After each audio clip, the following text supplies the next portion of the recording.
Bonjour à tous, bonjour Elisa. Bonjour Juliette. Bienvenue dans Belle Lurette, l'émission qui dépoussière l'actualité.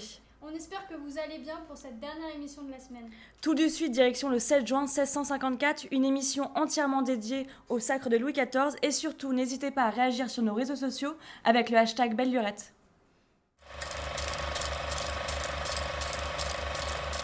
Aujourd'hui est un jour très spécial, c'est même un grand jour pour notre royaume, Juliette. Notre Louis XIV va être sacré roi de France. Oui, Elisa, dans quelques instants, vous verrez l'allocution de notre Majesté et nous retrouverons également un de nos reporters sur place à la cathédrale de Reims. Ouh là là, j'ai hâte. C'est aujourd'hui à 16 ans que Louis XIV va être sacré roi de France. C'est donc une journée exceptionnelle que l'on va vivre aujourd'hui. Tout de suite, on retrouve notre journaliste Walid Adig en direct de la cathédrale de Reims. Dites-nous, Walid, comment Reims s'est préparé à l'événement ? Oui, Elisa et Juliette, derrière moi, la cathédrale de Reims où Louis XIV va être sacré roi de France. Malheureusement, nous ne sommes pas autorisés à filmer cet événement. La ville des Sacres a dépensé plus de 21 000 livres pour ce couronnement. Par exemple, la rue où je me trouve a été entièrement repavée comme toutes les autres rues de la ville. Des décorations sont présentes aux quatre coins de Reims. Ce couronnement est prévu à midi. Tous les invités sont présents depuis 5 h du matin et même certains depuis 3 h. Louis XIV va donc recevoir la couronne de Charlemagne faite entièrement d'or, sertie de rubis, d'émeraude et de saphir. Je vous tiens au courant pour la suite de ce sacre. Merci beaucoup Walid de nous avoir fait vivre le début de cette cérémonie. On vous retrouve plus tard. Mais alors, qui est vraiment Louis XIV ? Qui est notre roi ? Mathilde Rago nous raconte tout sur lui et sur son rapport au trône.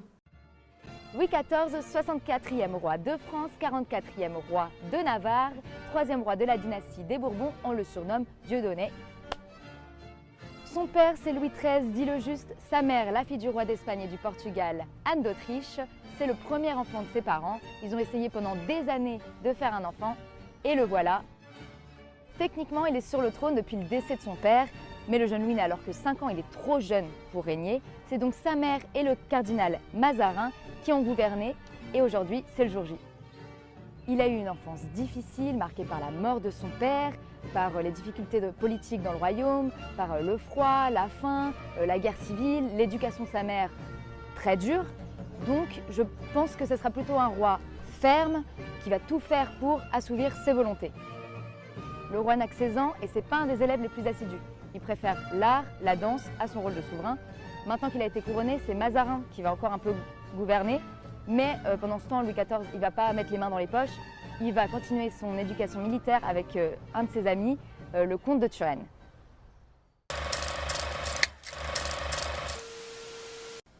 Alors personnellement, je suis totalement convaincue par la légitimité de notre roi Juliette. Et vous n'êtes pas la seule, Elisa. Notre journaliste Luc Lelièvre nous a rejoint en plateau. Bonjour Luc. Bonjour Juliette, bonjour Elisa. Bonjour. Alors, selon les sondages IFLOP, le roi aurait les faveurs de la bourgeoisie. Alors tout à fait, il y a une large majorité de la bourgeoisie et de la noblesse qui est totalement avec le roi, qui approuve ce sacre. En fait, même 100% de la noblesse approuve ce sacre. Pour autant, notre cher roi Croix-Bâton-V va avoir beaucoup de travail. 80% du tiers-état est contre le fait que la gabelle soit encore élevée. C'est un impôt qui continue d'augmenter. Donc pour ceux qui ne savent pas, la gabelle, c'est un impôt sur le sel. Et les nobles ont très peur d'une fronde populaire comme il y avait eu il y a 5 ans. On s'en souvient. Et Jean-Luc Maigrichon, de son côté, justement, a lancé un mouvement, le Royaume des Insoumis, pour défendre le peuple. On les reconnaît facilement. Ils ont des gilets de la couleur de notre fleur de lys nationale. Ils menacent de bloquer les récoltes de blé jusqu'à la fin de l'année. Mais du coup, Luc, qu'en est-il du clergé ? Alors pour le clergé, ils sont très attendus sur les questions du mariage entre les nobles et les roturiers, donc c'est une question qui fait débat en ce moment. L'abbé Jean-Marie Lepan avec la mère abbesse Barjot ont pris la tête de la Révolte pour tous, donc un mouvement qui s'oppose à ce projet de loi, qui est, selon eux, je cite, contre nature. Merci Luc. Mais est-ce que le peuple est d'accord avec le sacre du nouveau roi ? On est allé leur poser la question. Nous sommes vraiment ravis, nous, gens de l'Église, du sacrement de Louis XIV. Nous espérons sincèrement qu'il gardera de bons liens et de bons rapports avec les gens de l'Église, parce que grâce au Seigneur, nous aidons les plus démunis, nous aidons le tiers-état. Nous souhaitons un bon règnement à Louis XIV. Moi, membre de la bourgeoisie, je souhaite réellement que ce roi s'intéresse plus à notre classe sociale, puisque nous sommes quand même des personnes qui, font émerger les arts et font rayonner la France. Qu'est-ce qu'on en pense, nous? On en sait fiche trop rien. De toute manière, on est encore plus pauvres qu'avant. Alors Louis XIV, peu importe. En plus, j'ai ouï dire qu'il voulait construire un château. Avec notre argent, certainement, déjà qu'on n'en a pas. Qui vivra verra. Je comprends vraiment pas ces gueux qui cherchent des noix au roi.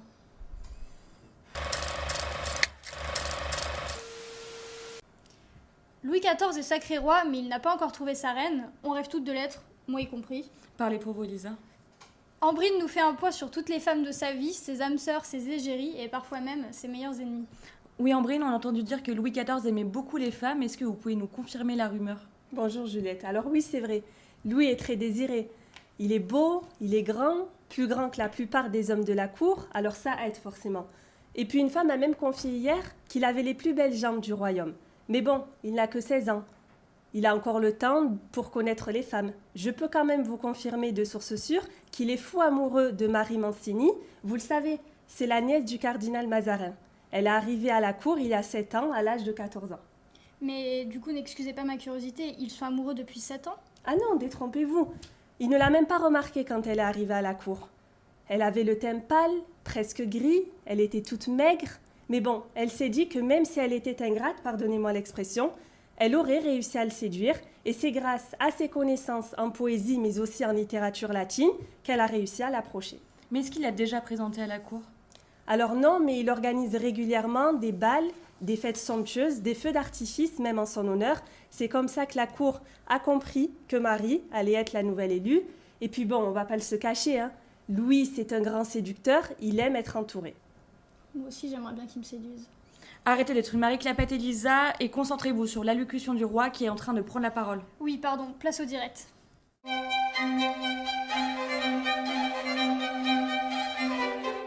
Chers serviteurs, chers petits peuples, chers vous, aujourd'hui est un grand jour pour notre royaume. Il a introduit au pouvoir une divinité, une puissance, que dis-je, une évidence.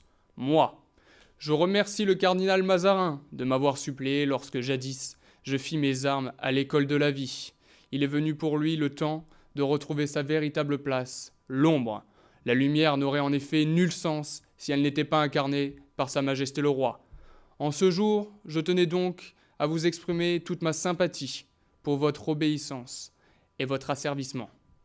J'entends au loin des carabistouilles selon lesquelles une fronde émerge, et ce, par l'action de quelques-uns. Ces gens-là, sachez-le, ne sont que des mécréants, et ce qu'ils diffusent n'est que poudre de perlimpinpin. Je vous invite donc à réaliser ce pourquoi vous avez été conçus, me suivre et m'obéir. Et maintenant, ce que je veux, c'est que vous, partout dans le royaume, vous alliez me faire régner, parce que c'est mon projet. Vive la monarchie, vive le roi, vive moi. Au revoir. Oui, pardon. Veuillez m'excuser. On retrouve tout de suite notre journaliste Walid Adig en direct de la cathédrale de Reims. Walid, comment était l'ambiance pendant l'allocution ? Oui, Elsa Juliette, je me trouve devant cette fameuse cathédrale de Reims. Louis XIV vient de terminer son allocution. Les gens sur place ont parlé vraiment d'une ambiance irréelle. Ils ont littéralement bu ses paroles et acclamé le nouveau monarque pendant de très très longues minutes. Les portes ont donc été ouvertes et permis au peuple d'y entrer. Ces derniers ont profité d'une distribution de pièces d'argent. On peut également souligner le lancement d'une centaine d'oiseaux dans toute la ville de Reims. Par la suite, le monarque va enchaîner par une messe pontificale ainsi qu'un festin dans la salle du Tau. Merci Walid, et on le rappelle, Louis XIV va naître sacré roi de France à seulement 16 ans.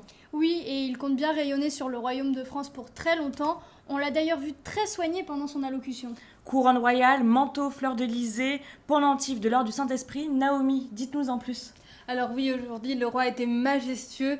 Je tiens à le rappeler, il avait des chaussures blanches avec des talonnettes rouges d'une dizaine de centimètres. Et nous connaissons bien le roi, il a le sens du détail. Il y avait également des diamants qui ornaient ses chaussures. Oui, et on l'a vu, il portait aussi un superbe manteau flamboyant. Effectivement, c'est un manteau bleu en velours. À l'intérieur, rien de moins que de l'hermine comme ceci, vous pouvez le constater. Et bien sûr, l'hermine, si on se rappelle bien, on a l'habitude de le voir chez les monarques européens. Mais par contre, la particularité de Louis XIV, c'est que à l'extérieur de son manteau, il y a brodé des fleurs de lys qui sont peintes à l'or bruni.